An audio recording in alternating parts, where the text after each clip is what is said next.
அதிகாரம் ஆதியாகமம் 1வது அதிகாரம் 31வது வசனத்தை நாம் வாசிக்க கேட்போம்.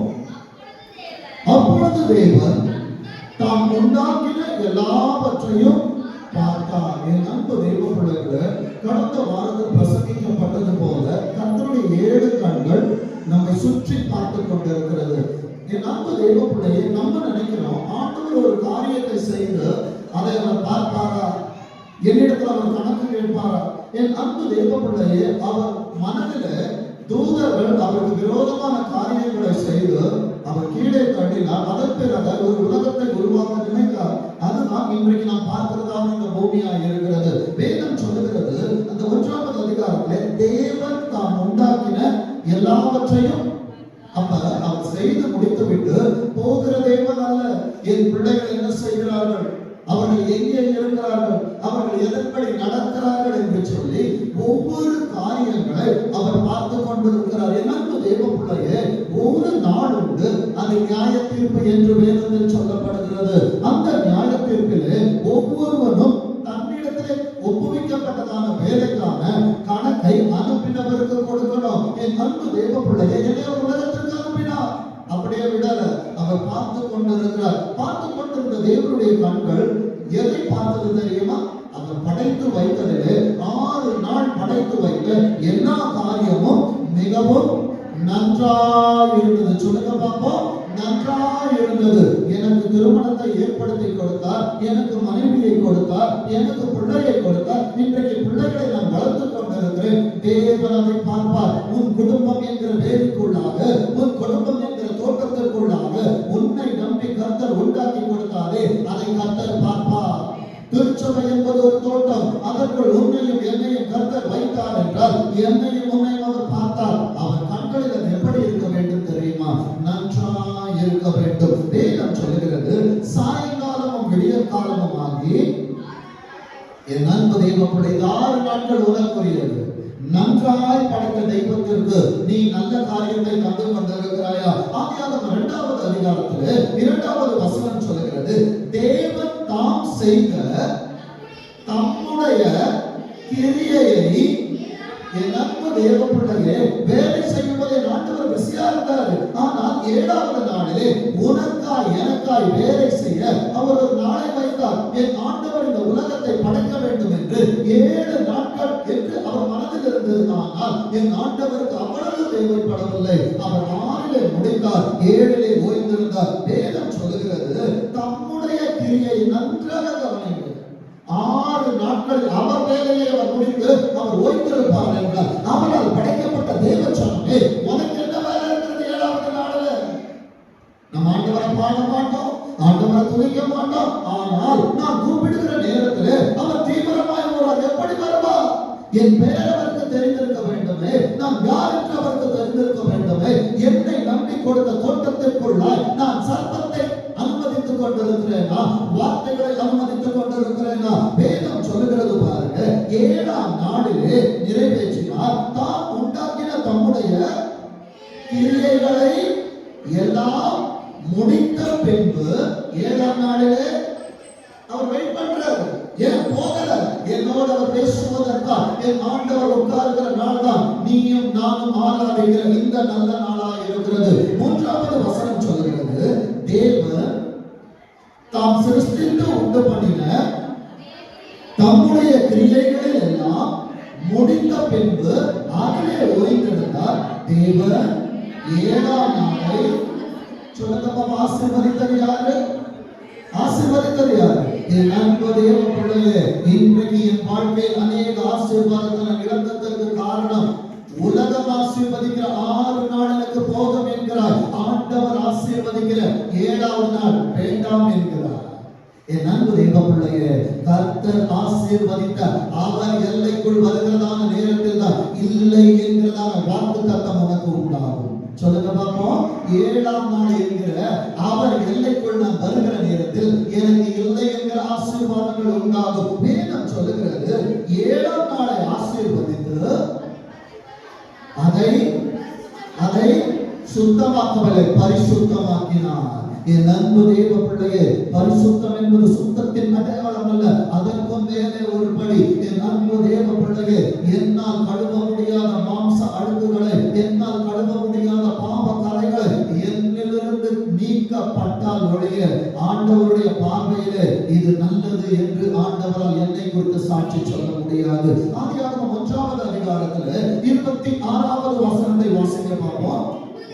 பின்பு என் அன்பு தேவ பிள்ளைகளே, என் ஆண்டவர் மனிதனுக்கு தேவையான காரியங்கள் எல்லாவற்றையும் படைத்தார். இந்த 26 நான் எப்படி பார்க்கிறேன் என்றால், இந்த 26வது ஆண்டிலே ஏற்ற காலத்திலே உனக்கு மழையை பெய்ய பண்ணுவேன், ஆசீர்வாதமான மழை பெய்யும் என்று வாக்குத்தத்தம் செய்த தேவன் உனக்கானதை செய்து விட்டுதான் உன்னிடத்தில் அவர் பேசினார் என்று நான் பார்த்து கொண்டிருக்கிறேன். இங்கே அவர் எல்லாவற்றையும் படைத்து விட்டு 6வது நாளிலே நமது சாயலாகும், அவர் நமது என்று சொல்லுகிற இடத்திலே பிதா இருக்கிறார், குமாரன் இருக்கிறார், பரிசுத்த ஆவியானவர் இருக்கிறார். 3 பேரும் இருக்கிறபடியினால்தான் நான் எப்படி உருவாக்கப்பட்டேன் என்றால், ஆவி, ஆத்மா, சரீரமாய் ஆண்டவர் என்னை உருவாக்கினார். வேதம் சொல்லுகிறது நமது சாயலாகவும். அப்ப உன்னுடைய ரூபம் யாருக்கு? என் ரூபம் யாரோடது? எத்தனை நேரம் சொல்றல, ஆண்டவரே நான் ரொம்ப அழகாவே இல்லை ஆண்டவரே. என் அன்பு தேவ பிள்ளையே, உலகத்திற்காய் அவர் உன்னை படைக்கவில்லை, தனக்காய் அவர் படைத்தார். அவருக்கு எப்படி அழகா இருக்கணும்னு நினைச்சோ, ஏன் ஆண்டவருடைய பார்வைக்கு நான் அழகு? எத்தனை பேரை விசுவாசிக்க முடியும்? மனுஷனுடைய பார்வை குறித்து நான் சொல்லவில்லை. என் ஆண்டவரை நான் படைக்கும் போது அவருக்கு தோணுச்சு இது அழகா இருக்குது, போ மனுஷரின் வார்த்தையை நம்பாது. அழகு வஞ்சனை உள்ளது, சௌந்தரியம் வீடு நம்பு தெய்வ பிள்ளைய. அது பின்னால போகாத, உலகம் பார்க்கறதுக்கு தான் அழகு. என் ஆண்டவரை பார்க்க எப்போது பார்த்தாலும் அவர் அழகானவர். என் அன்பு தெய்வ பிள்ளைய, வேதம் சொல்லுகிறது பாருங்க, நமது ரூபத்தின் படியையும் மனுஷனை உண்டாக்குவோமாக. 27 தேவன் தம்முடைய சாயலாக மனுஷனை சிருஷ்டித்தார். அப்ப உனக்கு எனக்கு கொடுக்கப்பட்டிருக்கிற ஒரு சாயல் உண்டு. அந்த சாயலை தேவ ஜனமே இழந்து விடாத. ஒருவேளை பயிற்சல் கோடுக்காக ஏசா தனது சிரேஷ்ட புத்திர பாகத்தை இழந்தார். என் அன்பு தேவ பிள்ளைகளே, இன்றைக்கு உலகத்தின் ஆதாயத்திற்காக என் ஆண்டவர் கொடுத்ததான ஒரு ஆவிக்குரிய சாயலை இழந்து விடாதே.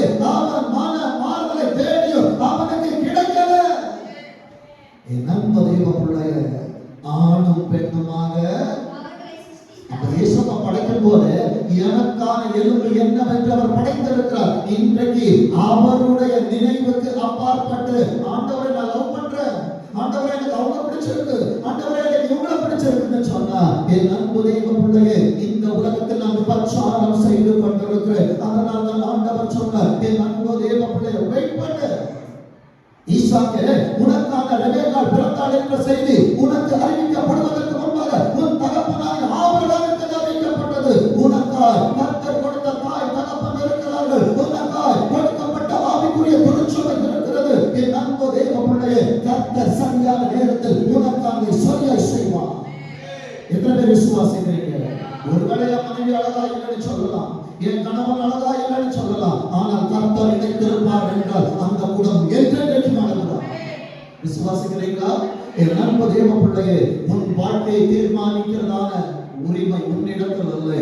கர்த்தர் ஆணும் பெண்ணுமாக சிருஷ்டித்தார் என்று வேதம் சொல்லுகிறது என்றால், என் இஷ்டப்படி வாழ வாழ்க்கை அல்ல, என் தெய்வத்தின் இஷ்டப்படி வாழ்வதற்கே இந்த வாழ்க்கை. வேதம் சொல்லுகிறது பாருங்க, ஆதியாகமம் 5வது அதிகாரத்தில் 1வது வசனத்தை வாசிங்க.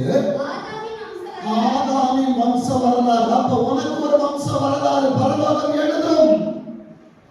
படைத்தவர் படைத்தவனை குறித்து ஒரு வரலாறு எழுதுகிறார் என்றால், படைக்கப்பட்ட தேவ ஜனமே, உனக்கான வரலாறு பரலோகத்தில் எழுதப்பட்டுக் கொண்டிருக்கிறது. நீ சொல்லுகிறாய் தரித்திரம் என்று, பரலோகம் சொல்லுகிறது இது உனக்கான சரித்திரம் என்று. என் அன்பு தேவ பிள்ளைகளே, நீ யார் என்று உனக்கு தெரியாமல் இருக்கலாம், ஆனால் உன்னை கொண்டு என்ன செய்ய போகிறேன் என்று பரலோகத்திற்கு தெரியும். நீ ஒரு வரலாறு, மறந்து விடாதே. இந்த வரலாறை தவறாக எழுதி விடாதே. கர்த்தருடைய கைகள் உன்னை குறித்து எழுதுகிறதான நேரத்தில் சிநேகிதன் என்று எழுத வேண்டும், இருதயத்திற்கு ஏற்றவன் என்று எழுத வேண்டும், இவனை எங்கும் உண்மை உள்ளவன் என்று என் ஆண்டவர் எழுத வேண்டும். என் அன்பு தேவ பிள்ளையே, சிநேகிதனாய் இருந்ததான ஆபிரகாமை குறித்து வேதத்தில் எழுதினார். ஆதியாகமம் 18வது அதிகாரம் 18வது வசனத்தில் சொல்கிறார், என் சிநேகிதனான ஆபிரகாமிற்கு நான் செய்ய போகிறதை இருப்பேனோ. அப்ப என் ஆண்டவருடைய சிநேகம் உன்னிடத்தில் இருக்கும் என்றால் உன் எதிர்காலத்தை ஆண்டவர் உனக்கு மறைக்க மாட்டார். உன் தாய் தகப்பன் மூலமாய் கொண்டு வருவார், உன் ஊழியக்காரன் மூலமாய் கொண்டு வருவார். உன்னோடு பேசுகிற ஆவியானவரே உனக்கான எதிர்காலங்களை உன் கருத்தில் கொண்டு வந்து சேர்ப்பார். வேதம் சொல்லுகிறது, தேவன் மனுஷனை சிருஷ்டித்த நாளில் அவனை தேவ சாயலாக சிருஷ்டித்தார், அவர்களை ஆணும் பெண்ணுமாக சிருஷ்டித்து ஒவ்வொரு பிள்ளைகளை இந்த உலகத்துல கர்த்தர் எடுத்து ஒரு கரத்தில் கொடுக்கும் பொழுது ஆசீர்வாதத்தோடு அனுப்புகிறார். சொல்லுங்க, உன் பிள்ளைகள் யாரு? உனக்கு அவர்கள் பிள்ளைகள், ஆனால் கர்த்தருடைய பார்வையிலே அது ஆசீர்வாதங்கள். எத்தனை பேர் ஒத்துக்கொள்றீங்க? கர்த்தர் என்னை நம்பி கொடுத்த என் பிள்ளைகள் என் ஆசீர்வாதங்கள் என்று சொல்லி வேதம் சொல்லுகிறது பாருங்க. அவர்களை சிருஷ்டித்த நாளிலே அப்ப மனுஷர் என்று பெயரிட்டார் என்றால் என் ஆண்டவரால் உருவாக்கப்பட்ட மண்ணிற்குள்ளார் அவரால் எடுக்கப்பட்டார். எலும்பு உள்ளே வருகிற நேரத்தில் தான் அவரால் கொடுக்கப்பட்ட பேரு எனக்கு கிடைக்கும். நானாக ஒரு வாழ்க்கையை நான் சூஸ் பண்ணி இருப்பேன் என்றால் என் நண்பர் தேவ பிள்ளையே ஏசப்பட்ட மன்னிப்பை கேட்க. ஆண்டவரே, இந்த சத்தியம் எனக்கு தெரியாது. இந்த சத்தியம் தெரியாத படிக்கிறதுனாலே நான் சில தவறுகளை செய்திருக்கலாம். ஆனால் ஏசப்பட்ட சொல்லுங்க, மன்னிச்சிருக்கப்பா. சொல்லுங்க பாப்பா, என்ன மன்னிச்சிருக்கப்பா. என் அன்பு தெய்வ பிள்ளைகள், அவர் மன்னிப்பதற்கு தயை பெருத்திருக்கிறார். அவர் மன்னிப்பதில் வல்லவர். என் அன்பு தெய்வ பிள்ளைகள், உண்மையா ஏசப்பட ஆண்டவரே, இந்த சத்தியம் எனக்கு தெரியாது. ஏசப்பட உண்மையாய் மனம் திறந்து பேசுவாய் என்றால் அவருடைய இருதயம் உனக்காக உருகி கொண்டிருக்கிறது. வேதம் சொல்லுகிற வார்த்தையை பாருங்க. ஆண்டவர் எல்லாவற்றையும் படைச்சிருக்காரு. 5 அதிகாரம் கூட மனுஷனால தாண்ட முடியல. முதலாவது வீழ்ச்சி, அவன் ஏதேனிலிருந்து துரத்தப்படுகிறான், சர்ப்பத்தால் வஞ்சிக்கப்படுகிறான், ஆண்டவர் கொடுத்ததான ஆளுகை இழந்து போகிறான். என் அன்பு தெய்வ பிள்ளையே, இன்றைக்கு ஆண்டவர் உன் கரத்தில் கொடுத்த அநேக ஆளுகைகளை இழந்திருக்கிறார். குடும்பத்தில் உன் ஆளுகை இல்லை, வேலைஸ்தலத்தில் உன் ஆளுகை இல்லை, ஊழியத்தில் உன் ஆளுகை இல்லை. காத்திருக்கிறவனுக்கு கர்த்தர் கொடுப்பது அவரை அல்லாமல் ஒருவரால் புரிந்து கொள்ள முடியாது. உன்மேல் கர்த்தருடைய வார்த்தை இருக்கும் என்றால் அதோனியாக்கள் எழுப்பினாலும் சரி, சாலமோன் போக்கு வரத்தை அறியாத சின்ன பிள்ளையாய்த்தான் இருந்தான். அன்றைக்கு அதோனியா பெரியவனா இருக்கிறான், தன்னை ராஜாவாக பிரகடனப்படுத்துகிறான். என் அன்பு தேவ பிள்ளையே, அவன் வாயால் ஒரு வார்த்தை வந்தது. நான் பார்த்து கொண்டிருக்க ராஜ்ய வார்த்தை கர்த்தர் எடுத்து சாலமோன் இடத்தில் கொடுத்தார் என்று. என் அன்பு தேவ பிள்ளையே, உனக்காய் தகப்பன் கொடுத்ததான சட்டையா இருக்கா? ஒருவேளை சகோதரர் கிடைக்கலாம், ஆனா ஆண்டவர் உன் கரத்திலே கொடுக்கிறதான ஆசீர்வாதத்தை உலகம் கிடைக்க முடியாது. எத்தனை பேர் விசுவாசிக்கிறீங்க? நன்றாய் இருந்தது என்று சொல்லி உன்னை நம்பி கர்த்தர் ஒன்றை கொடுத்திருப்பார் என்றால் என் அன்பு தேவ பிள்ளையே, யோசேப்பிற்காய் கொடுக்கப்பட்டதான அந்த அங்கிய கிடைச்சாங்களே தவிர சகோதரரா யூஸ் பண்ண முடியல. ஏன்னா ஏசப்பா நல்ல டைலர். உனக்காக டெய்லர் மேடு தான் கொடுப்பாரு. உனக்கான அபிஷேகத்தை உலகம் யூஸ் பண்ண முடியாது. உனக்கானது உனக்கானதுதான். சொல்லுங்க பாப்போம், எனக்கானது எனக்கானதுதான். ஆண்டவரே, அவங்க இப்படி சொன்னாங்க, இவங்க இப்படி சொல்லிட்டாங்க, இவங்க என்ன சாபம் கொடுத்துட்டாங்க, எனக்கு தேவையில்லாம பேசிட்டாங்க, என்ன பின்னாடி இப்படி பேசிட்டாங்க. ஒரே ஒரு வார்த்தை சொல்லுகிறேன், காரணம் இல்லாமல் இட்ட சாபம். சொல்லுங்க பாப்போம், தங்கம் தாங்காது. ஏனென்றால் உன்மேல் கர்த்தர் வைத்த ஆசீர்வாதம் பெரியது. சொல்லுங்க பாப்போம், என்னில் ஆண்டவர் வைத்த ஆசீர்வாதங்கள் பெரியது. அவர் என்னை நன்றாய் பார்த்து கொண்டிருக்கிறார், என்னை நன்றாய் நடத்தி கொண்டிருக்கிறார், என்னோடு அவர் பேசிக் கொண்டிருக்கிறார். என் அன்பு தேவ பிள்ளையே, வேதம் சொல்லுகிறது பாருங்க. ஆதியாகமம் 6:3 வாசிக்க பார்ப்போம். அப்பொழுது கர்த்தர் என் ஆவி என்றைக்கும் மனுஷரோடு, அப்ப உனக்குள் ஆண்டவர் ஆவியை வைத்தார். ஆவி, ஆத்மா, சரீரம், அவர் தான் ஆவியானவர். அது கண்ணு தேவனிடத்துல போயிடும். எப்படி ஆண்டவர் எல்லாரையும் பார்க்கிறாரு? சொல்லி கொடுக்கப்படுகிற சத்தியம் உனக்குள் இருக்கிறதே ஆவி, அதுதான் ஆவியானவர். நீ அவரை விசனப்படுத்தினார், அவர் உன்னை விட்டு நீங்கி போவார். சவுல் ஆவியானவரை விசனப்படுத்தினார், அவர் வைத்தார். அப்ப எனக்கு என்ன ஆவியானவரே வரும்? கர்த்தரால் விடப்பட்ட பொல்லாத ஆவி சவுலை சோதித்துக் கொண்டிருந்தது. என் அன்பு தேவ பிள்ளையே, இன்றைக்கு என் வலையை, இருதயம் என்கிற வலையை நான் அலசி பார்த்தால் உள்ளே ஆவியானவரா இல்லை ஆண்டவரால் அனுப்பப்பட்ட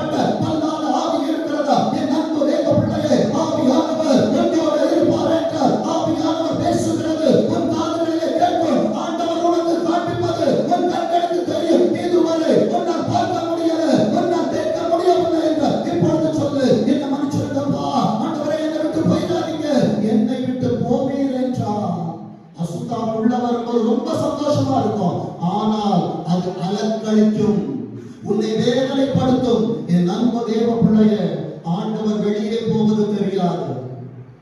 ஆனா சத்துரு உள்ளே வருகிற நேரத்துல ரொம்ப சந்தோஷமா இருக்கும். ஆவியானவர் வருகிற நேரத்துல என் அன்பு தேவ பிள்ளைகளே, அப்பா நான் அலங்கழிக்கப்படக்கூடாத ஆண்டவரே, கெதரேன நாட்டில் இருந்ததான ஒரு வாலிபனை தேடி ஆண்டவர் வந்தாரே, அவனுக்குள்ளாக 6000 பிசாசுகள் இருந்தது. என் அன்பு தேவ பிள்ளையே, 6வது நாளிலே உன்னை ஒருவனாய் படைத்தார். எதற்கு ஒருவனாய் படைத்தார்? தேவ சந்ததியை பெரும்படிதானே. ஆனால் பிசாசு உள்ள வந்தா ஒன்னா வராது. 6வது நாள் படைக்கப்பட்ட உனக்குள் 6000 பிசாசுகள் வரக்கூடாது என்று ஆண்டவர்கிட்ட சொல்லுங்க. வேதம் அழகாய் எழுதி இருக்கிறது. பிசாசுக்கு சாய்ஸ் கூட ஒழுங்கா கேட்க தெரியாது. என்னை ஏன் ஆண்டவரை வேதனைப்படுத்துறீங்க? சரி உனக்கு எங்க போகணும்? அது கேட்ட இடம் என்ன தெரியுமா? நான் பள்ளி கூட்டத்துக்குள்ள போறேன். என் அன்பு தேவ பிள்ளையே, 2000 பன்றிகள் மலையிலிருந்து கீழே குதித்து மாண்டு போனது என்று வேதம் சொல்றாங்க. 2000 பன்றி கீழே குதிச்சதுன்னா ஒரு பன்றிக்குள்ள 3 ஆவி போனாலே தாங்க முடியல. ஆனால் இன்றைக்கு எனக்குள் 6000 கசப்புகள் இருந்தாலும், பாரங்கள் இருந்தாலும், வேதனைகள் இருந்தாலும் என் திரியை அணையாதபடிக்கு இன்னும் பாதுகாக்கிறார் என்றால் பரிசுத்த ஆவியானவர் உன் பக்கத்திலிருந்து உனக்குள்ளாய் வர ஆசைப்பட்டு இருக்கிறாங்க. விட்டுக்கொடுங்க, விட்டுக்கொடுங்க, விட்டுக்கொடுங்க. வேதம் சொல்லுகிறது, என் ஆவி என்றைக்கு மனுஷனோடு போராடுவதில்லை, அவன் மாம்சம் தானே, அவன் இருக்க போகிற நாட்கள். என் அன்பு தேவ பிள்ளைய, பாவத்தின் மரணம் சம்பளம், பாவத்தின் சம்பளம் மரணம். அப்ப மரணம் என்றால் சாவது மரணம் இல்ல. அந்த 5வது அதிகாரத்துல வாசிச்சுட்டு வந்தீங்கன்னா 930 ஆதாமுக்கு ஆரம்பிச்சுட்டு வருது. குறைஞ்சி குறைஞ்சி குறைஞ்சி கர்த்தர் வாயினார் 120 என்று சொல்லுகிறார். இந்த 120 மோசே வாழ்ந்தார். ஆனால் மோசே எழுதுகிறார் பலத்தின் மிகுதியா 80 வருஷம். இன்னைக்கு இன்னும் ஆயுள் குறைகிறது. ஏன் தெரியுமா? பாவம் பெருகுகிறது, கிருபை பெருகினதா நீ வாழ்கிறாய், உலகம் சாகிறது. இப்ப சொல்லுங்க, ஆண்டவர் எனக்கு வேண்டுமா வேண்டாமா? ஒரு நாய்ஸ் நாட்கள் நீடித்திருக்க வேண்டும் என்றார். தகப்பனை தாயை கனம் பண்ணு. தகப்பன் என்பது ஆண்டவர், தாய் என்பது உன் திருச்சபை. இது நீண்டிருக்க வேண்டும் என்றால் அதை கனம் பண்ணு. வேதம் சொல்லுகிறது பாருங்க, 5வது வசனத்துல, மனுஷனுடைய அக்கிரமம் பூமியில் பெருகினது என்றும் அவன் இருதயத்தின் நினைவுகள் தோற்றம் எல்லாம் நேத்தமும் பொல்லாதது என்று. நான் யாருடைய இயேசுவுக்கு தெரியும், நான் என்ன யோசிப்பேன் இயேசுவுக்கு தெரியும். என் அன்பு தேவ பிள்ளையே, நான் தான் மூஞ்ச பார்ப்பேன், ஆனா ஆண்டவர் இருதயத்தை பார்ப்பாங்க. இப்போது நீ இருதயத்தில் எதை யோசிக்கிறாய், என்ன செய்ய வேண்டும் என்று நினைக்கிறாய், என் அன்பு தேவ பிள்ளையே, என் ஆண்டவருக்கு அது தெளிவாய் தெரியும். வேதம் சொல்லுகிறது பாருங்க, 6வது நாள்ல அவ்வளவு அழகா படைச்சாரு. 6வது அதிகாரம் 6வது வசனத்திலே ஏசப்பாவுக்கு வெறுப்பு வந்துருச்சு. வாசிங்க. தாம் பூமியிலே மனுஷனை உண்டாக்கினதற்காக அன்பு தேவ பிள்ளைய, ஆண்டவருக்கு ஹார்ட் அட்டாக் கொடுத்துட்டு இருக்கிறீங்களா? இல்ல ஆண்டவருடைய இருதயத்திற்கு ஏற்றவனாய் கண்டேன் என்கிற சாட்சியை வாங்க போகிறீங்களா? வேதம் சொல்லுகிறது, கர்த்தர் மனஸ்தாபப்பட்டார், அது அவர் இருதயத்திற்கு விசனம். வசனம் இல்லாத இடம் விசனமாயிருக்கும். இன்றைக்கு வசனம் வேண்டாம். ஆண்டவரே நான் ஜாலியா இருக்கணும், இன்னைக்கு ஜாலியா இருப்பேன், நாளைக்கு ஜாலியா இருப்பேன். என் அன்பு தேவ பிள்ளைய, வேதம் சொல்லுகிறது ஏசாயா 43:21, இந்த ஜனத்தை எனக்கென்று ஏற்படுத்தினேன், இவர்கள் என் துதியை சொல்லிட்டு வரணும். ஆனால் சொல்லி வர வேண்டிய ஜனங்கள் சொன்னா கூட வர மாட்டாங்க. ஏன்? தெய்வ பயம் இல்லை, தேவ அன்பல்லை. என் அன்பு தேவ பிள்ளையே, அநேகருக்கு கேள்வி, பாஸ்டர் நான் சர்ச் போது எனக்கு என்ன கிடைச்சது, நான் ஆண்டவரை ஆராதித்து என்ன கிடைத்தது? உனக்கு இது கிடைக்க வேண்டும் என்று ஆண்டவர் உன்னை படைக்கவில்லை. சத்துருவானவன் ஒரு காலத்தில் ஆண்டவருடைய சமூகத்தில் ஆராதனை வீரனாய் இருந்தான், ஆண்டவரை ஆராதித்துக் கொண்டிருந்தான். அவன் இருந்த இடத்திலே உன்னை மகிமைப்படுத்தினார். மகிமையே உனக்கு இன்னொரு பெயர் இருக்குது, கிருபை. கிருபை கிருபை கிருபையை உனக்கு தந்து தேவ தூதர்களுக்கு கைப்படாமல் உனக்கு கைப்படுத்த நல்ல தெய்வத்தின் கையை விடுகிறாயே. ஆண்டவர் என்ன கொடுப்பார் என்று கேட்காதே, நான் ஆண்டவருக்கு என்ன செய்தேன் என்று கேட்டு பாருங்க. வேதம் சொல்லுகிறது, ஆண்டவர் அப்படியே விட்டுட்டு போறவர் அல்ல. நன்றாய் இருந்தது என்று படத்தை பார்த்தவர் உன் கேள்விகளுக்கும் பதிலை தருகிறார். அதே அதிகாரத்தில் 43:2 நீ தண்ணீர்களை கடக்கும் போது நான் உன்னை விட்டுட்டு போக மாட்டேன், நான் உன்னை விட்டு விலகுவதும் இல்லை, உன்னை கைவிடாது. ஆனா நம்ம கேட்கிறோம், ஈசப்பா என் வாழ்க்கையில ஏமா பிரச்சனை, எங்க போயிட்டீங்க? நான் உன் கூட தான் இருந்தேன். எங்கப்பா இருந்தீங்க? நீ தண்ணியில நடந்து போன பாத்தீங்களா, அந்த தண்ணி உனக்கு உன் பார்வையில தண்ணியாக இருந்துச்சு. ஆனா சில நேரத்தில் அது மேல உன்னை நடக்க வச்சேன், சில நேரத்தில் அதை பிரித்தவனை நான் கொண்டு போய் கொண்டிருந்தேன். என் அன்பு தெய்வ பிள்ளையே, இன்றைக்கு நீ கேட்கிற நல்ல செய்திக்கு ஆண்டவர் தருகிறதான தீர்க்க தரிசனம் என்ன தெரியுமா?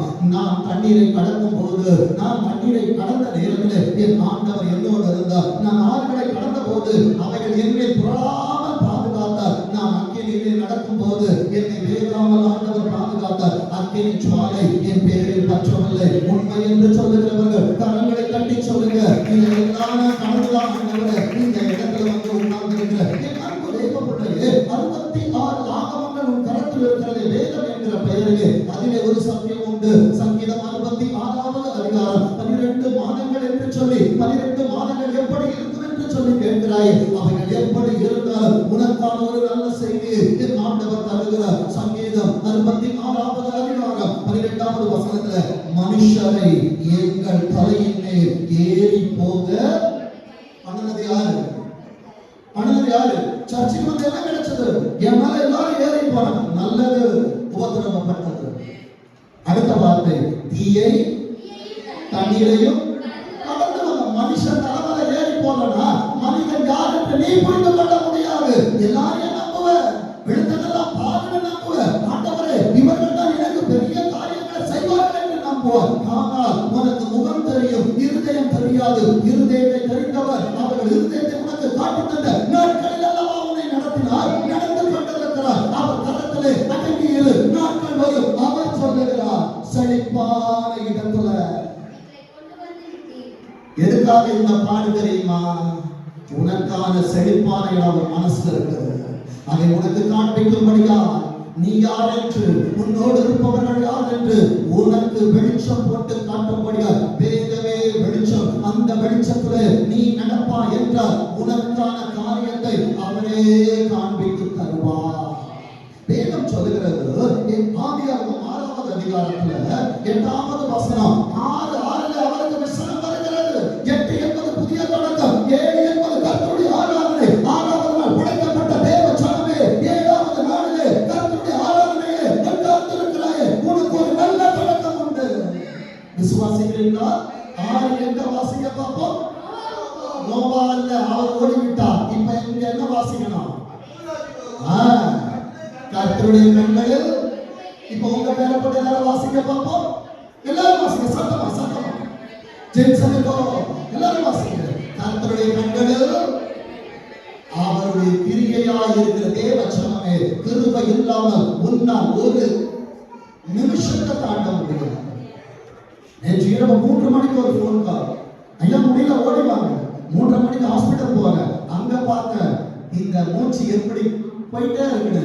அந்த தகப்பனுக்கு செபிக்கிற நேரத்துல கடைசி ஆமென் என்று சொன்னார். மனைவியோடு பேசினார், பிள்ளைகளோடு பேசினார், பேர பிள்ளைகளோடு பேசினார். தேவ ராஜ்யத்திற்கு எடுத்துக் கொள்ளப்பட்டார். எனக்கு தேவ பிள்ளை கண்ணால பார்த்தது 3 மணிக்கு, சரி 5 மணிக்கு அவரோட பேசிட்டு இருக்கிறார். 10:30 மணிக்கு அவர் இந்த உலகத்துல இல்ல. என் அன்பு தேவ பிள்ளையே, இன்றைக்கு கிருபையே உன்னை அவர் கிருபையாய் பார்த்துக் கொண்டிருக்கிறார் என்றால் மூச்சு போனா என் அன்பு தேவ பிள்ளையே ஒன்றுமில்லை. இந்த மூச்சு பேச்சு மனக்குள் இருக்கிற வரைக்கும் இந்த மூச்சு பேச்சு ஆண்டவருக்காக இருக்கட்டும். வேதம் சொல்லுகிறது பாருங்க, எபிரேயர் 11வது அதிகாரம், எபிரேயர் 11வது அதிகாரம் 7வது வசனத்தை வாசிங்க. விசுவாசத்தினாலே தான் எச்சரிப்பு கிடைக்கும். விசுவாசிக்கு தான் எச்சரிப்பு கிடைக்கும். நீ விசுவாசியாய் இருப்பாய் என்றால், நீ விசுவாசிக்கிறவனாய் இருப்பாய் என்றால், ஆராதனை வீரனாய் இருப்பாய் என்றால், தேவனுக்காய் காரியங்களை செய்கிறவனாய் இருப்பாய் என்றால் உனக்கு தேவ எச்சரிப்பு கிடைக்கும். என் அன்பு தேவ பிள்ளையே, ஆதியாகமம் 18வது அதிகாரத்துல ஆண்டவர் ஆபிரகாமை விசிட் பண்ண வந்தார். ஆனா லோத்த விசிட் பண்ண வரல, அவன் இருந்ததான இடத்தை அழிக்க வந்தார். நான் இருக்கிற இடத்தை ஆண்டவர் அழிக்க வரக்கூடாது, என்கிட்ட பேச வரணும்.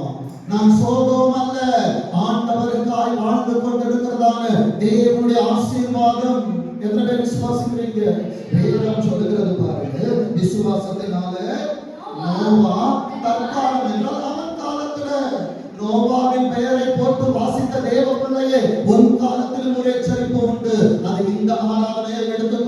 சரி, அநேக ஆராதனைகளில் கர்த்தரோடு பேசி இருக்கிற காரியங்களா இருந்தாலும் சரி, வேதம் சொல்லுகிறது காணாதவைகளை குறித்து. அப்ப ஆண்டவர் உனக்கு காணாதவைகளை காண்பிக்க வேண்டும் என்றால் எச்சரிப்பு அவசியமாய் இருக்கிறது. எச்சரிப்பு பெற்றால் தான் வார்னிங் இருந்தால் எந்த ஒரு பிரஷியஸான ஒரு கண்ணாடி பொருளையோ இல்ல, ரொம்ப பிரஷியஸான காரியத்தை பாருங்க, வெளியே ஒரு வார்த்தை எழுதி இருக்கும், ஹேண்டில் வித் கேர். அப்ப ஏசப்பா அவனை அனுப்பும் போது இது ரொம்ப பத்திரமா பார்த்துக்கணும்னு உன் மேல ஆண்டவர் எழுதி அனுப்பி இருக்கிறார். அதனாலதான் கொரோனா வந்தப்போ வாழ்ற, பைக்ல போயிட்டு இருக்க போது நிறைய விபத்துல தப்பிச்சிருக்கிற, அநேக ஆபத்துகள் வந்த நேரத்திலும் நீ காப்பாற்றப்பட்டு கொண்டிருக்கிறாய் என்றால் நீ கர்த்தருக்கு பிரியமானவன், நீ கர்த்தருக்கு பிரியமானவள். வேதம் சொல்லுகிறது பாருங்க, தேவன் எச்சரிப்பு பெற்று, எச்சரிப்பு வந்த உடனே என்ன வரணும்? பயம் வரணும். அடுத்தது பக்தி வரணும். பயமும் பக்தியும் வரலன்னா உன்னுடைய புத்தி, என் அன்பு தேவ பிள்ளைகளை காப்பாற்ற முடியாது. பயம் மட்டும் இருந்தால் போதாது, தேவ பக்தி இருக்கணும். என் அன்பு தேவ பிள்ளையே, அன்னைக்கு பாஸ்டர் கிடையாது, திருச்சபை கிடையாது, வேதம் கிடையாது. ஆண்டவர் ஒரே ஒரு ஒத்த வார்த்தை, 500 வயதான நோவா கர்த்தரை நம்பினான். இன்னைக்கு 43 வயசு ஆகிய என்னால நம்ப முடியல. 500 ஆண்டுகள், அப்பா 100 ஆண்டு இந்த உலகத்துல வாழ்றது கஷ்டம். 500 ஆண்டு அவன் வாழ்ந்ததுக்கு அப்புறம் தான் கிருபை. அப்ப 43ல கிருபை கேட்கிறீங்க, எவ்வளவு எப்படி வாழ்ந்த? அன்னைக்கு இருந்த பாவங்கள் கொடிய இந்த காலத்தோட அன்னைக்கு நிறைய இருந்துச்சு. நண்பு தேவ பிள்ளைங்க, எத்தனை பாவங்கள் இருந்தாலும் அடிக்கடி ஒரு வார்த்தை சொல்லுவேன், அப்பா நான் போற இடத்துல பாவம் இருந்துச்சு, நான் பாவம் செஞ்சுக்கிறேன் இல்ல.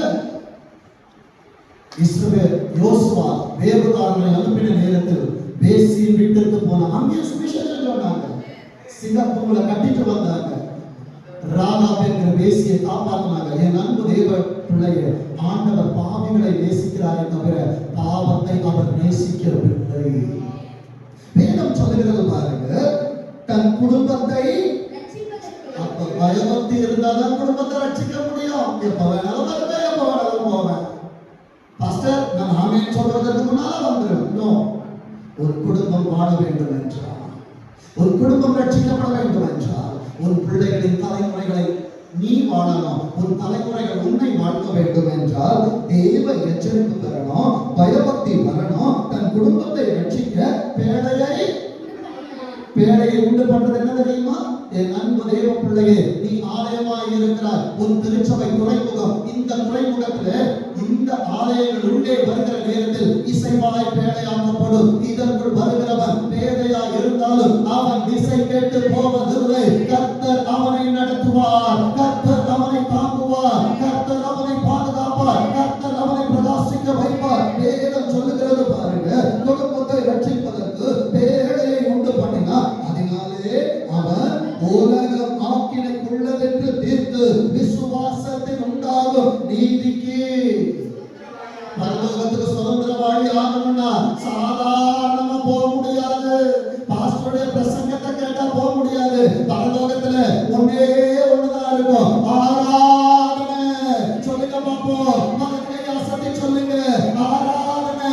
தூக்கப்பட்ட நிறைய காலம் இன்னைக்கு ஆராதனை பார்க்க முடியாத காலம். ஆனா இப்ப சொல்றேன், காணக்கூடாத அநேக கரங்களை இன்றைக்கு பரலோகம் பார்க்கிறது. இப்ப சொல்லுங்க, ஆராதனைக்கு நாங்க வராம இருக்க மாட்டோம்பா. ஆராதனைக்குரியவரே, பிரசங்கத்திற்குரியவர் என்று சொல்லல, ஆராதனைக்குரியவர். சொல்லுங்க, ஆராதனைக்குரியவர். ஆராதிக்க வரவில்லை என்றால் அவர் பேசுகிற வார்த்தை காதல கேட்கும், ஆனால் அவைகள் உனக்கு கிடைக்காது. கடினமாக இருக்கும். வரணும், அப்பா பக்கத்துல உட்காரணும், பாதத்துல உட்கார்ந்து வார்த்தையை கேட்கணும். வேதம் சொல்லுகிறது, எபிரேயர் 10:25 வாசிக்க, ஒரு அதிகாரம் முன்னால போய் வாசிப்போம். சபை கூடி வருதலை எல்லாரையும் குறித்து பேசணும். ஏன்னா வந்திருக்கிற அநேகருக்கு நல்ல செய்தியை கொடுக்கணும். வராதவர்களை குறித்து ஆண்டவருக்கு கவலை இல்லை. எப்படி பாஸ்டர் 8 பேர் தான் பேழைக்குள்ள போனாங்க, மீதி எல்லாம் வெளியே இருந்தாங்க. ஆண்டவர் யாரை குறித்து கவலைப்பட்டார்? நோவாவை குறித்தா, உலகத்தை குறித்தா? பேழைக்குள் இருக்கிறவர்களை பத்தி தான் ஏசப்பாவுக்கு கவலை. என் அன்பு தேவ பிள்ளையே, உள்ளே வந்திருக்கிற தேவ பிள்ளையே, உனக்கு கொடுக்கப்படுகிற அடுத்த நல்ல செயல் உள்ளே கொண்டு வந்தது உன் தவறை சுட்டி காட்டும். மெக்கானிக் ஷாப்புக்கு எதுக்கு நம்ம வண்டி அனுப்புறோம்? அப்படியே கொடுத்துட்டு தொடச்சி கொடுத்து நான் வீட்டுக்கு எடுத்துட்டு வரேன்னு சொல்றதுக்கா? என்ன பண்ணணும்? பிரிப்பாங்க. பிரிச்சு பிரிச்சு பிரிச்சு உள்ள இருக்கிறதெல்லாத்தையும் கிளீன் பண்ணுவாங்க. அதே போலதான் ஒவ்வொரு வாரமும் திருச்சபைக்கு வருகிற நேரத்துல ஆவியானவர் என்கிற மெக்கானிக் வருவாரு. என் அன்பு தேவ பிள்ளையே, உன்னை ஸ்பேரா விடுப்பாரு. இருதயம் குத்துதா, கட்ட தோன்றா, இனி தப்பு செய்யாத, உன்னை தொடச்சி படப்படப்பா உன் கையில இருக்கிற தத்தளிப்பின் பாத்திரத்தை வாங்கி ஓரம் வச்சுட்டு அவருடைய ரத்தம் என்கிற ஆயில போட்டுட்டு வார்த்தை என்கிற பெட்ரோலை அவனை ஃபில் பண்ணி வெளியே அனுப்புகிறார். என் அன்பு தேவ பிள்ளை, எரிந்து பிரகாசி, எழும்பி பிரகாசி, கத்தருக்காய் பிரகாசி, உன் ஒளி வந்தது. வேதம் சொல்லுகிறது பாருங்க, விட்டு விடுகிறது போல யாரு? நாமும். சொல்லுங்க, நாம் விடக்கூடாது. நாமும் விட்டு விடாமல் பக்கத்துல ஒருத்தரை பார்த்து சொல்லுங்க, சர்ச்சுக்கு வராம இருக்கிறாதீங்க. பக்கத்துல பார்த்து சொல்லுங்க.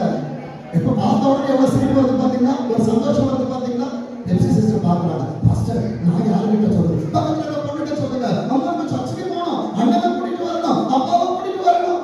புத்தி சொல்லணும். புத்தி உள்ள ஸ்திரீ அப்போ கீழே கூடாது, நேரா பார்க்கணும். இயேசுவோட வார்த்தை வரும்போது என்ன பண்ணணும்? அப்பா சொல்லும் போது அப்பாவும் கேட்கணும், அப்பாவுக்கு சொல்லணும், இந்த அப்பாவும் கேட்கணும். என் அன்பு தெய்வ பிள்ளையே, வேதம் சொல்லுகிறது பாருங்க, நாமும் விட்டு விடாமல் ஒருவர் அப்ப அடுத்த வாரம் உங்க பக்கத்துல இருக்கிறவங்க வரலன்னா நீங்க தான் பொறுப்பு. யார் பொறுப்பு? பிரிஸ்கில்லா பாக்குறாங்க, இல்ல பாஸ்டர் என் பக்கத்துல இருக்கிறவங்க நான் கையை பிடிச்சு நான் மாறலாம், அவங்க வந்துருவாங்க. இனி வராமல் இருக்கிறவங்க கான்சென்ட்ரேட் பண்ணுங்க. அவங்களுக்கு உள்ள ஆண்டவர் உப்பா போட்டுட்டாரு, உள்ள விதைச்சிட்டாரு. இப்ப வந்த மகனுக்கு தெரியும், ஆண்டவர் இல்லாம நான் வாழ முடியாது. நம்ம பார்த்துப்பாங்க, ஆண்டவர் பார்த்துக் கொள்வார். இனி ஏன் வேலை? வராமல் இருக்கிற அநேக பிள்ளைகள் உண்டு, அவர்களுக்கு நாம் உப்பாய் மாற வேண்டும். ஆண்டவரை வேதம் சொல்லுகிற வார்த்தையை பாருங்க, விட்டு விடாமல் ஒருவருக்கு ஒரு புத்தி சொல்ல கடவோ. நாளானது ஒவ்வொரு பர்த்டேக்கு கேண்டில் வச்சு டேக் வச்சு போன் ஊதுறோமே, எங்க போயிட்டு இருக்கிறோம்? மரணத்துக்கு ஒரு அடி முன்னால் எடுத்து வைத்துக் கொண்டிருக்கிறோம். Congratulation pastor, God bless you pastor. இதெல்லாம் சொன்னதுக்கு முன்னால தெரியணும், பாஸ்டர் பாதாளத்துக்கோ இல்ல பரலோகத்துக்கோ ஒரு அடி முன்னால் எடுத்து வச்சுட்டாரு. பாஸ்டரா இருந்தாலும் நியமம் ஒன்றுதான், விசுவாசியா இருந்தாலும் நியமம் ஒன்றுதான். நாளானது சமீபத்து வருகிறதை ஒவ்வொரு வருஷம் வயசு போக போக பரிசுத்தம் அதிகமாகிட்டே இருக்கணும். சொல்லுங்க பாப்போம், சுத்தம் அல்ல பரிசுத்தம். நாளானது சமீபத்து வருகிறதை ஒவ்வொரு பர்த்டேக்கு கேக் வாங்கும் போது கை கொடுத்து சொல்லுங்க, பரலோகத்துக்கு கிட்ட போயிருக்கிற கங்க்ராச்சுலேஷன்ஸ் சொல்லுங்க பாப்போம். கொஞ்ச காலம் பாடல் வைக்கிறதான உங்களை சீர்படுத்துகிறார், ஸ்திரப்படுத்துகிறார், நிலைநிறுத்துகிறார். தேவ பிள்ளைய நின்று விழுந்துறாங்க. வேதம் சொல்லுகிறது பாருங்க, எவ்வளவாய் பார்க்கிறீர்களோ எல்லாரும் புத்தி சொல்லிட்டோம். பக்கத்துல யாராவது வரலன்னா போன் பண்ணி கூப்பிடுவீங்களோ, வீட்டுக்கு போய் கூப்பிடுவீங்களோ, ஆண்டவரே என் பக்கத்துல இருக்கிறவங்க பாதாளத்துக்கு போயிடக்கூடாதுப்பா. ஏன்னா இதை நீங்க சொல்லிக்கிட்டே இருந்தீங்கன்னா ஒரு நாள் நீ விழுகிற நேரம் நிற்கிறேன் என்று சொல்லுகிறவன் எவனும் விடாதபடிக்கு எச்சரிக்கையாயிருக்க கடவுள் என்று வேதம் எழுதி இருக்கிறது. அப்ப நான் நிற்கிறது போல இருக்கும், நாளைக்கு நான் விடுவேன். என்னை தூக்க வேண்டும் என்றால் அநேகரை நான் நிற்க பண்ணி இருக்கணும். என் அன்பு தெய்வ பிள்ளையே, இன்றைக்கு ஊழியர்கள் நின்று கொண்டிருக்கிறேன் என்றால் நான் விழுந்த நேரத்தில் என்னை தூக்கின அநேக விசுவாச குடும்பங்கள், எனக்காய் செபித்த பிள்ளைகள், எனக்காய் செபித்த தாய்மார்கள், எனக்காய் செபித்த அநேகர் இங்கே இருப்பதா நான் நின்று கொண்டிருக்கிறேன். விசுவாசிக்கிறீங்களா? நிற்பதும் நிர்மூலமாகாதிருப்பதும் அந்த கிருபை, இந்த கிருபை இன்றைக்கு பேசிக் கொண்டிருக்கிறது. வேதம் சொல்லுகிறது பாருங்க, 26வது வசனத்தை வாசிக்க. இந்த 26வது ஆண்டு என் அன்பு திருச்சபையே நம்ம இப்படி இருக்கணும்னு பிரயாசப்படுவோம். வாசிங்க. ஏன் இந்த சத்தியம் முக்கியம் தெரியுமா?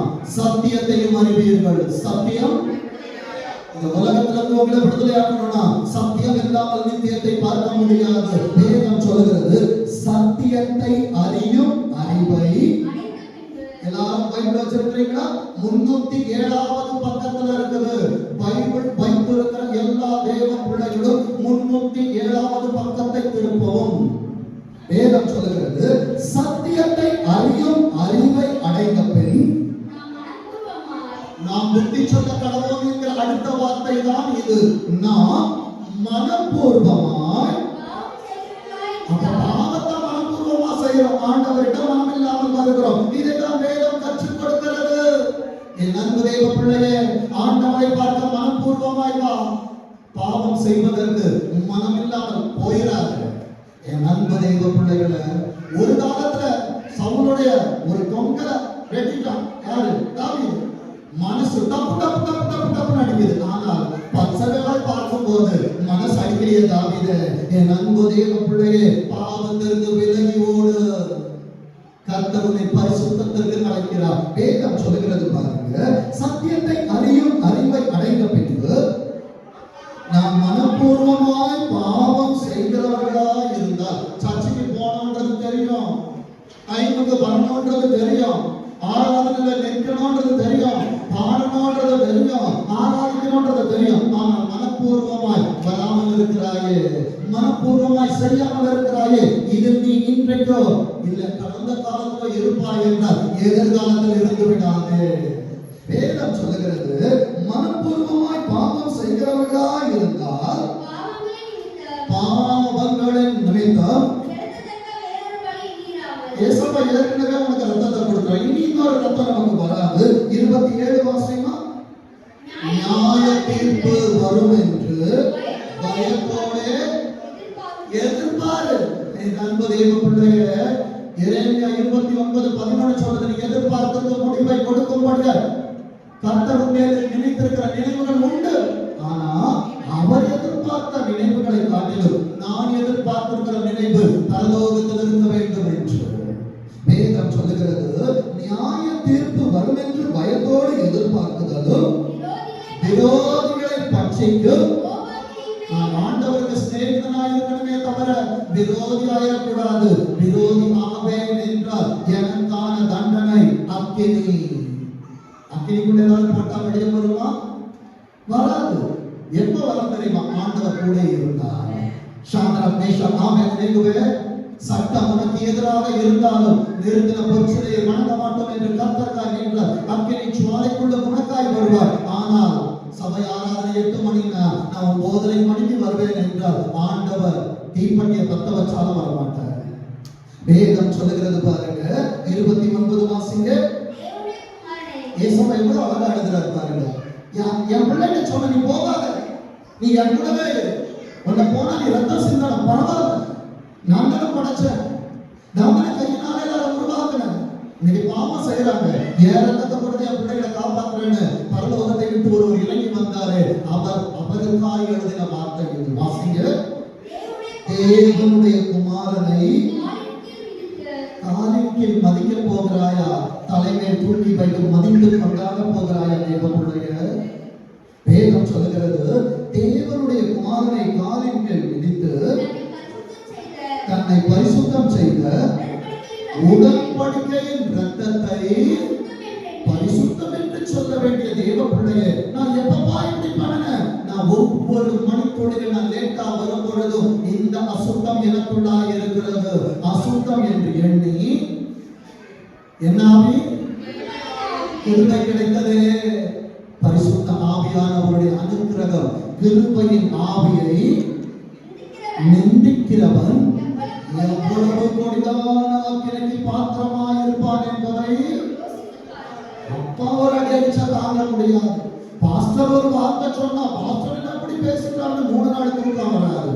பரலோகம் அவனுக்கு இப்படி ஒரு தண்டனை கொடுத்துச்சுன்னா யுக யுகமா நீ பரலோகத்துக்கு போக முடியாது.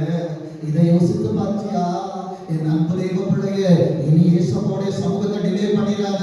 இந்த ஒவ்வொரு நாளும் ஏசப்பா சொன்னாங்க, சாயங்காலமும் விடிய காலமாகி ஒரு நாள். அப்போ நேற்று ஆயத்த கூடுகைக்கு நீ வந்திருக்கணும், ஓய்வு நாள் தொடங்கிருச்சு. இன்னைக்கு சாயங்காலம் வரைக்கும் ஏசப்பாவுடைய பிரசன்னத்துல இருக்கணும். வேதம் சொல்லுகிறது பாருங்க, ஆவியை நிந்திக்கிறவர் எவ்வளவு கூடிதான் ஆக்கினைக்கு பாத்திரமானா இருப்பான் என்பதை முடியாது. என் அன்பு தேவ பிள்ளையே, மல்கியா 1வது அதிகாரம், பழைய ஏற்பாட்டு கடைசி அதிகாரம், மல்கியா 1வது அதிகாரம் 12வது வசனத்தை வாசிங்க. நீங்களோ எந்த பந்தி? ஆண்டவரே, நான் மலை மேலத்துக்கு கீழே குடிக்கிற பன்னியா இருக்கக்கூடாது.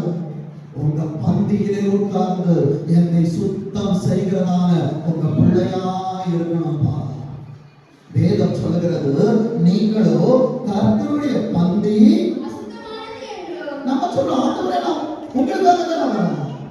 நீ பார்க்கிற மாதிரி ஏசப்பா பார்க்க மாட்டாங்க. ஆயத்தம் என்கிற எண்ணெய் உன்னில் இல்லாவிட்டால் இங்க வந்து நீ எத்தனை கையை நீட்டினாலும் அங்க நாங்க எத்தனை தூக்கி கையில வச்சாலும் அது எரிய முடியாது. தேவ பிள்ளையே, புத்தி உள்ள கன்னிகையாயிரு. மனுஷனுக்காக ஊழியம் அல்ல, மனுஷனுக்காக தேவ பிரசனம் அல்ல, எனக்காக ஆயத்த கூடுகை அல்ல. கர்த்தர் வருவார், அவருக்காய் ஆயத்தமாக இருப்பது ஆயத்த கூடுகை. வேதம் சொல்லுகிறது, நீங்களோ கர்த்தருடைய பந்தி அசுத்தமானது என்றும் அதன் ஆகாரமாகியது அப்பம். அற்பமே உன்னை அப்பமாக்கினா, அற்பமே உன்னை அழகாக்கினா, அற்பமே உன்னை அலங்கரித்தாரு. அவரை பார்த்து நாம் சொல்லுகிறோம் அற்பமானது என்றும் சொல்லுகிறதுனாலே என் நாமத்தை பரிசுத்த குலைச்சலாக்குகிறீர்கள். 13வது வசனம். ஆண்டவருக்கு கொடுக்கணும். பாஸ்டர் எவ்வளவு 6 நாளா கஷ்டப்பட்டு வேலை செஞ்சுட்டு வர பாஸ்டர், 10ல 1 ஆண்டவருக்கு கொடுக்கணுமா? பாஸ்டருக்கு தான் காணிக்கை கொடுக்கணுமா? இதெல்லாம் பைபிள்ல இருக்கா? இல்லாததை சொல்லவில்லை, சொல்வேன் என்றால் தைரியமா வந்து என்கிட்ட பேசுங்க.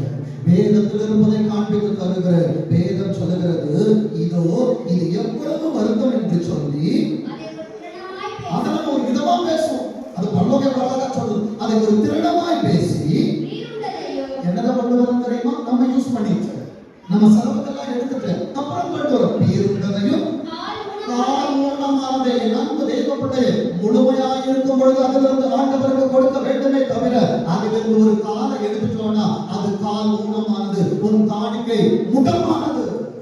வேதம் சொல்லுகிறது, பீருண்டதையும் கால் ஊனமானதையும் நசல் கொண்டதையும் கொண்டு வந்து காணிக்கையாக செலுத்துகிறீர்கள் என்று நான் சொல்லவில்லை. பாஸ்டருக்கும் இதற்கும் சம்பந்தம் இல்லை. சொன்னது பரிசுத்த ஆவியானவர். அது அடுத்த வசனம் எழுதல, ஆனால் ஆண்டவர் மனதில் போடுகிறார். அடுத்த வசனத்தை வாசிக்க பார்ப்போம்.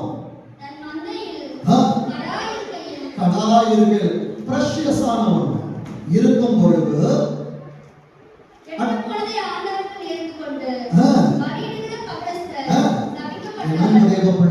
அவர் சபிக்க வரவில்லை, சாபத்தை ஆசீர்வாதமாக மாற்ற வந்திருக்கிறார். அது ஆசீர்வாதமாய் மாறணும்னா நான் முதலாவது மாறணும், என் குடும்பம் மாறணும், என் இருதயம் மாறணும், என் சிந்தைகள் மாறணும். ஆண்டவரே, இனி என் சிந்தையை நீர் ஆட்கொள்வீராக என்று சொல்லுவேன். ஏன் தெரியுமா? கலாத்தியர் 6வது அதிகாரம் 7வது வசனம் சொல்லுகிறது, மோசம் போகாதிருங்கள். பாஸ்டர் இப்படி சொன்னாரா? யூடியூப்ல என்ன சொல்லிருக்காங்க பாரு. பாஸ்டர் இப்படி சொன்னாரா? பைபிள்ல எங்க இருக்கு பாரு. பைபிள்ல தான் பாஸ்டர் சொல்லுகிறார். கலாத்தியர் 6வது அதிகாரம் 6வது நாள் படைக்கப்பட்ட மனிதனே, 7வது நாளிலே ஓய்ந்திருக்கிற ஆண்டவர் உன்னோடு பேசுகிறார். இதுவும் ஒரு நற்செய்தி. 6-7 எல்லாரும் எடுத்துக்கோமா. அது எத்தனாவது பேஜ் சொல்லுமா? 263 எல்லாரும் எடுத்துக்கோங்க. ஏன்னா நிறைய பேருக்கு சொல்லுவாங்க இப்படி பைபிள்ல இருக்குதா? பைபிள்ல தான் பாஸ்டர் சொல்றாரு. வாசிங்க. மோசம் போகாதிருங்கள். தேசக்காக கிண்டல் பண்ண முடியாதுங்க. தேவன் நம்மை பரியாசம் பண்ணப்பட்டா நீ விதைக்கிற காணிக்கையா இருக்கட்டும், நீ கொடுக்கிற ரசம பார்த்த காரியங்களா இருக்கட்டும், ஆண்டவர்காய் நீ நேர்ந்து கொண்ட காரியங்களா இருக்கட்டும், எதை விதைக்கிறாயோ என் அன்பு தெய்வ பிள்ளையை நீ விதைப்பது ஒன்றாக இருக்கும். ஆனா ஏசப்பா படைக்கப்பட்டதான மரத்துல அநேக கனிகள் இருக்கும் என்பதை மறந்து விடாதே. ஏன் ஆண்டவரே இந்த ஒரு விதையை நான் கொடுக்கணும்? அந்த ஒரு விதை தான் உன் தலைமுறைக்கான விருட்சம். வேதம் சொல்லுகிறது, எபிரேயர் 10வது அதிகாரம் 31வது வசனத்துல ஜீவனுள்ள சொல்லுங்க பாப்போம். ஜீவனுள்ள தேவனுடைய கைகளில் விழுகிறது பயங்கரமான பராக்கிரமசாலியாய் உன்னோடு இருக்கிறவர் உனக்கு பயங்கரங்களை செய்துவிடக்கூடாது. அவர் பயங்கரமான பராக்கிரமசாலியாய் உன்னோடு இருக்க வேண்டும் என்றால் பயபக்தி உனக்குள்ளாய் இருக்க வேண்டும். இந்த பயபக்தி இல்லை என்றால் பயங்கரமானவர் உனக்குள்ளாய் பயங்கரங்களை செய்து விடுவார். வேதம் சொல்லுகிறது பயமுறுத்துவதற்கு அல்ல, எச்சரிப்பின் சத்தம். கர்த்தர் சொல்லுகிற வார்த்தை. வேதம் சொல்லுகிறது எசேக்கியேல் 33வது அதிகாரம், எசேக்கியேல் 33வது அதிகாரம் 7வது வசனத்தை வாசி. இதுதான் ஆண்டவர் எனக்கு கொடுத்தது. மனுபுத்திரனே, நான் உன்னை இஸ்ரவேல் வம்சத்தாருக்கு காவல்காரனாக வைத்தேன். ஆகையால் நீ என் வாயிலே வார்த்தையை கேட்டு என் நாமத்தினாலே அவர்களை எச்சரிப்பாயாக. சொல்லுவதப்பா என் பிள்ளைங்க என்ன நினைப்பாங்க, அதை பத்தி உனக்கு கவலை இல்லை. நான் உன்னை குறித்து என்ன நினைத்துக் கொண்டிருக்கிறேன் அதற்காய் கவலைப்படு. என் அன்பு தேவ பிள்ளையே, தேவ எச்சரிப்பு பெற்ற நோவாவால் நான் குடும்பத்தை காப்பாற்ற முடியும். அந்த எச்சரிப்பு எனக்கு இன்றைக்கு வருகிறது என்றால் என் குடும்பத்தை நான் காப்பாற்ற வேண்டும் என்றால் எச்சரிப்பை என் பிள்ளைகளுக்கு சொல்லணும். என் அன்பு தேவ பிள்ளையே, எரேமியா 3வது அதிகாரம் 19வது வசனம் சொல்லுகிறது, நான் உன்னை பிள்ளைகளின் ஏசப்பாங்களை எங்க வச்சிருக்கிறாங்க? பிள்ளைகளின் வரிசையில். உன்னை வேலைக்காரனா பார்க்கல, எனக்கு பாஸ்டர் இதை கொடுக்கல. என் அன்பு தேவ பிள்ளையே, கர்த்தர் எதை சொல்லுகிறாரோ, எதை செய்ய சொல்லுகிறாரோ அதுதான் திருச்சபையில நிற்குமே தவிர உன் விருப்பமோ பாஸ்டரின் விருப்பமோ அல்ல. ஏசப்பா எங்க வச்சிருக்கிறாங்க நம்மள? இதுக்கு நம்ம வர்த்தா இல்ல, நல்ல செய்தியை கொடுக்கிறாங்க. நீ எங்க இருந்தாலும் சரி, உன் பாவத்தை மன்னித்தா நீ செய்ததை எல்லாம் உன் மேல வார்த்தை இருக்குன்னா பாவத்தை சாத்தானே கொண்டு போய் உன் பாவம் செஞ்சாலும் ஏசப்பா அப்பாலே போட சொல்லுவாங்க. ஆனா மனப்பூர்வமா நீ அதை செஞ்சேன்னா சாத்தான் போக வேண்டாம், அவரே இருந்து பாதாளத்துல உனக்கு கொடுத்துருவாங்க. வேதம் சொல்லுகிறது, நான் உன்னை பிள்ளைகளின் வரிசையில் வைத்து. எவ்வளவு சனம் இருந்தாலும் ஆபிரகாமே உன்னை கண்டு பார்த்துச்சு, செல்வாபேலே உன்னை நான் பார்த்துட்டு இருக்கிறேன், மோசே உன்னை கரத்துல வச்சிருக்கிறேன். வேதம் சொல்லுகிறது, ஜன கூட்டங்களுக்குள்ளே நல்ல சுதந்திரமாகிய நல்ல சொல்லுங்க, உபத்திரவப்படுத்துறது ஆண்டவருடைய திட்டம் அல்ல.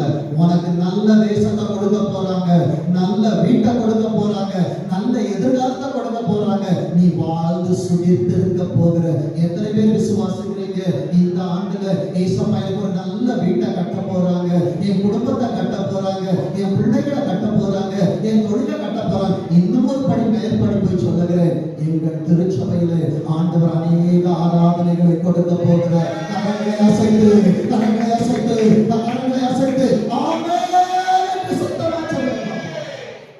நல்ல சுதந்திரமாகிய தேசத்தை உனக்கு கொடுப்பது எப்படி என்று சொன்னேன். இவ்வளவு நேரம் அப்பா என்ன திட்டது போலதான் இருந்துச்சு. திட்டத சாத்தா கேட்கணும், தப்பு பண்ணிட்டான் ஏசப்பாட சொல்றான்.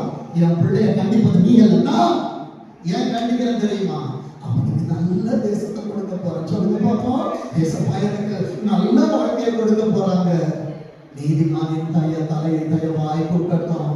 இன்னும் ஆண்டவரை அவர்கள் இக்கட்டுகளை செவிப்பேன் என்று சொல்லி திருச்சபைக்கு அச்சரித்து பழகு. வேதம் சொல்லுகிறது, ஆனாலும் நீ என்னை நோக்கி, அப்பா நீங்க சொல்ல போது எனக்கு கேட்கறது நல்லா இருக்குப்பா. நல்லா இருந்தாலும் நல்லா இல்லைனாலும் நான் தான் உனக்கு அப்பா. விசுவாசிக்கிறீங்களா? நான் இல்லை, ஏசப்பா அவர் தான் உங்களுக்கு அப்பா. வேதம் சொல்லுகிறது, நீ என்னை நோக்கி என் பிதாவே என்று அழைப்பாய். ஏசப்பா அடுத்த வார்த்தை என்ன சொல்றாங்க பாத்தீங்களா? நீ என்னை விட்டு. ஆனா வசனம் நமக்கு சொல்லிக் கொடுத்து, நான் உன்னை விட்டு விலகுவதும் இல்லை கைவிடுவதும் இல்லை. ஏசப்பாவுடைய மனசுல அவர் என்னை பத்தி என்ன நினைச்சிருக்கிறார் தெரியுமா? பரலோகத்துக்கு அவர் இப்படிதான் என்ன காட்டி கொடுக்கணும். எல்லா வருஷமும் அவங்க கோபப்படுவோம், ஏசப்பா அவங்க மேல ஏன் இவ்வளவு பாசம் வச்சிருக்கிறீங்க? ஏசப்பா என்ன சொல்றாங்க தெரியுமா? நீ என்னை விட்டு விலகுவதில்லை என்று சொல்றாங்க. நடையில நீ திரும்பிட்டு, ஆனா இனி நீ என்னை விட்டு திரும்பவே மாட்டேன்னு ஏசப்பா அவருக்கு ப்ராமிஸ் பண்றாங்க. எத்தனை பேர் இந்த ப்ராமிஸ் நிக்க போறீங்க? எத்தனை பேர் இந்த ப்ராமிஸ் நிக்க போறீங்க? வலதுகரத்தை உயர்த்தி சொல்லுங்க, அப்பா இந்த உலகம் வேண்டாம், இந்த உலகம் ஏமாந்துருப்பா, இது வேண்டாம். வாழ்க்கை எல்லாரும் கையை தூக்கி சொல்லுங்க, எல்லாம் அப்பா எனக்கு இவ்வளவு அழகா நினைச்சிருக்கீங்களா? நீ யாருன்னு இன்னொன்று அடித்தரவா? கர்த்தர் வாக்கு தத்தத்தை வார்த்தைய ஏசாயா 43வது அதிகாரத்தை 1வது வசனத்தை வாசிக்கிற ஏசாயா 43வது அதிகாரம் கடந்த நாள் முழுவதும் என்ன பலப்படுத்தின வசனம். ஏன்பா நான் வாழ்றேன்னு சொன்னப்ப நீ வாழணும், நான் அப்படி எப்படி வச்சிருக்கேன் ஏசப்பா என்கிட்ட சொன்னாங்க, என்கிட்ட சொன்னதை உங்ககிட்ட சொல்றேன். ஏசாயா 43:1 வாசிக்க பார்ப்போம். இப்ப இன்றைக்கு எந்த நிலைக்கு வந்திருந்தாலும் சரி, என்னை ஆண்டவர் மன்னிப்பாரா, என்னை ஆண்டவர் ஏற்றுக்கொள்வாரா? நிச்சயமாய் சொல்லுகிறேன் என் அன்பு மகனே, அவர் உன்னை அழைக்கும் போது எப்படி கூப்பிடுறார்? இப்போதும் யாக்கோபுன்னு உன்னை சொல்றார். ஆனா அவர் மனசுல யாக்கோபா இல்ல, இஸ்ரவேலா இருக்கிறார். யாக்கோபின் கையிலே வெறும் கோல், இஸ்ரவேலின் கையிலே 12 கோத்திரம். விசுவாசிக்கிறீங்களா? நீ உலகத்துல இருந்தா இந்த ஒரு நாளை கடக்கிறது கஷ்டம். ஏசப்பாவுடைய கையில இருந்துன்னு வச்சுக்கோங்க. யாத்ராகமம் 15வது அதிகாரத்திலே கடைசி வசனம் 12 நீரூற்றுகள் உனக்கு உண்டு, 70 பேரீச்ச மரங்களை கர்த்தர் உனக்கு தருவார். 12 மாதங்கள் நீ ஆசீர்வதிக்கப்பட்டு கர்த்தரால் ஆதரிக்கப்பட்டிருப்பா. ஒரு நாளைக்காய் உள்ளே வந்தாய், யாக்கோபே உன்னை இஸ்ரவேலாய் மாற்றி 12 மாதங்களின் ஆசீர்வாதத்தை உன் கையில் வைக்கிறார் ஆண்டவர். வேதம் சொல்லுகிறது, இப்போதும் யாக்கோபே உன்னை சிருஷ்டித்தவரும். அடுத்தது எங்க வந்துட்டாரு? இஸ்ரவேலே. உன்னை உருவாக்குனது உங்க அப்பா அம்மான்னு சொல்ற இல்ல, யாக்கோபை உருவாக்குனது அப்பா அம்மா இருக்கலாம், அம்மாவா இருக்கலாம். இஸ்ரவேலே உனக்கு பெயர் வச்சது நானு, மனுஷர் என்று பெயரை கொடுத்தது நானு. என் அன்பு தேவ பிள்ளையே, யாக்கோபா இருக்கிற உன்னை இஸ்ரவேலாய் மாற்றிக் கொண்டிருக்கிறார். இஸ்ரவேலே உன்னை உருவாக்கினவரும் கர்த்தர் சொல்லுகிறதாவது என்ன பண்ணாத?